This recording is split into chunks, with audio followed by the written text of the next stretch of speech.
Praise the lord. ప్రభు అయిన యేసుక్రీస్తు నామమున విజన్ క్యూటీ ఫెలోషిప్ వారి అనుదిన బైబిల్ కార్యక్రమమునకు ప్రేమతో మిమ్మల్ని ఆహ్వానిస్తూ ఉన్నాను.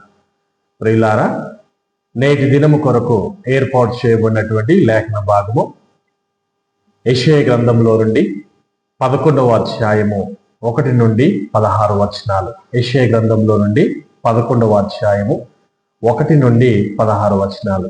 ఈ యొక్క లేఖన భాగంలో నుండి మనము 6వ వచనం మొదలుకొని 9వ వచనం వరకు ఉన్న లేఖన భాగాన్ని మనం చదువుకుందాం.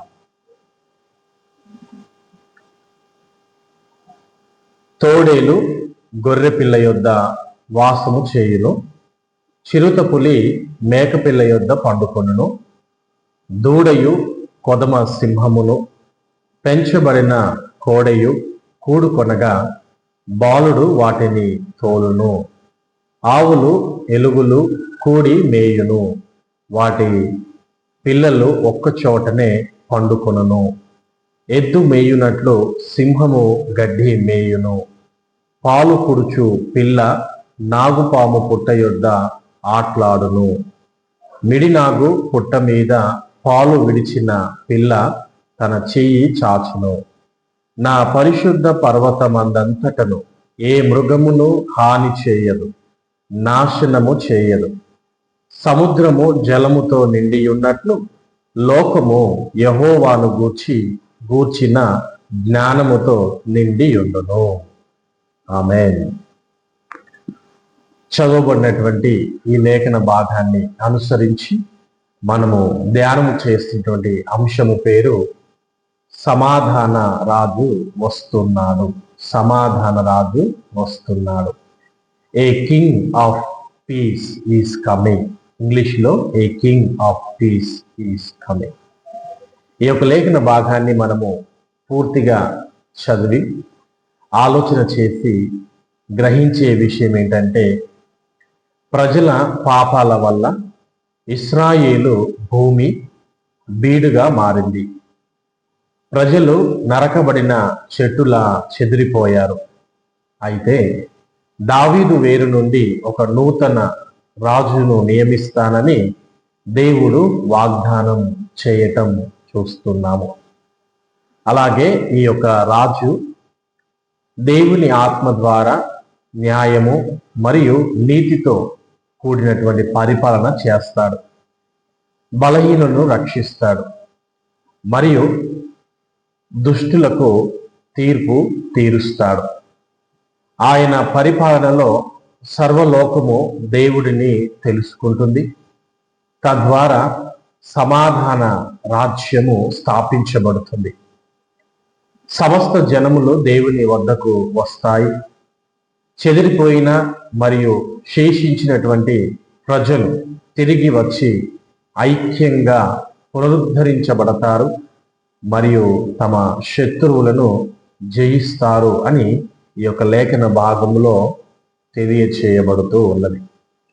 ఈ యొక్క లేఖన భాగాన్ని మనము చదివి దేవుడు ఎవరు అని ఆలోచన చేస్తే ముఖ్యంగా 6 నుండి 9 వచనాల ప్రకారంగా మెస్సియా అనగా క్రీస్తు పరిపాలన ద్వారా ఈ లోకంలోకి సమాధానము ప్రవేశిస్తుంది.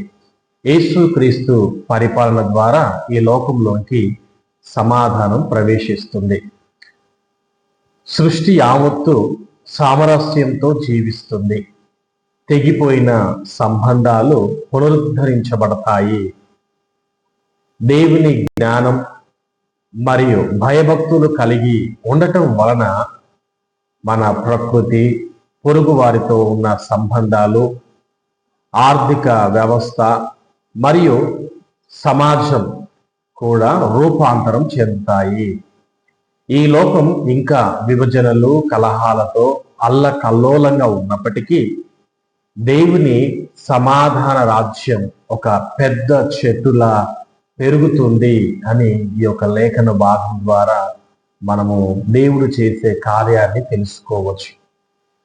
మరి ఇప్పుడు మనం ఆలోచించవలసిన విషయం ఏంటంటే, క్రీస్తు యొక్క సమాధాన సంబంధమైనటువంటి రాజ్యం స్థాపించబడటంలో నేను ఏ విధమైనటువంటి పాలు కలిగి ఉన్నాను అని మనం ఆలోచన చేయాలి. అలాగే ఈ యొక్క లేఖన భాగాన్ని ఉద్దేశించి దేవుడు మనకు నేర్పుతున్న పాఠం ఏమిటి అని ఆలోచన చేస్తే 13 నుండి 14 వచనాల ప్రకారంగా లోకాన్ని జయించడానికి దేవుని రాజ్యం అనగా దేవుని రాజ్య సంఘం ఐక్యంగా ఉండాలి. ఈ విజయం అధికారం లేదా బలవంతం ద్వారా సాధించబడింది కాదు. దానికి బదులుగా బలవంతుడిదే రాజ్యం అన్నట్లుగా మారినటువంటి ఈ సమాజంలో నిరంతరం పోటీలతో అలిసిపోయినటువంటి ఈ ప్రజలకు సువార్త, ప్రేమ, నీతి, న్యాయం, సమాధానం మరియు సామరస్యంతో వారి దగ్గరికి చేరి లేదా వారిని దగ్గరికి తీసుకొని ఆదరించాలని ఈ లేఖన భాగం ద్వారా మనం నేర్చుకుంటూ ఉన్నాం. మనం ఈ సమయంలో ఆలోచించవలసిన విషయం ఏంటంటే, లోకాన్ని దేవుని వైపు త్రిప్పగలిగే అంత ఆధ్యాత్మికమైనటువంటి సౌందర్యం మన సంఘంలో ఉన్నదా అని మనం ఆలోచన చేయాలి. కనుక ఈరోజు మనము ఈ యొక్క లేఖన భాగాన్ని చదివి నేర్చుకుంటున్న ఈ విషయాలను బట్టి దేవుని యొక్క రాజ్యంలో పనిచేయుటకు మన పాత్రలు మనము దేవునికి పాత్రగా వాడబడటానికి, అలాగే ఒక సౌందర్యమైనటువంటి సంఘముగా అనేకులను ప్రభు వైపు నడిపించే ఒక చక్కని సంఘంగా తీర్చిదిద్దబడటానికి మనమందరం కలిసి ప్రార్థన చేసుకుందాం. తలలు వచ్చినట్లయితే ప్రార్థన చేసుకుందాం. ప్రార్థన.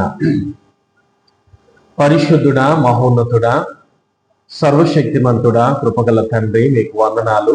ప్రభువా, మీరు సమాధాన సంబంధమైనటువంటి రాజ్యాన్ని కడుతూ ఉన్నారు కనుక ఆ రాజ్యమును మేము గమనిస్తూ మేము కూడా మా వంతు పనిని, మా వంతు కృషిని చేయటానికి మీ పాత్రగా వాడబడటానికి కృప చూపించండి.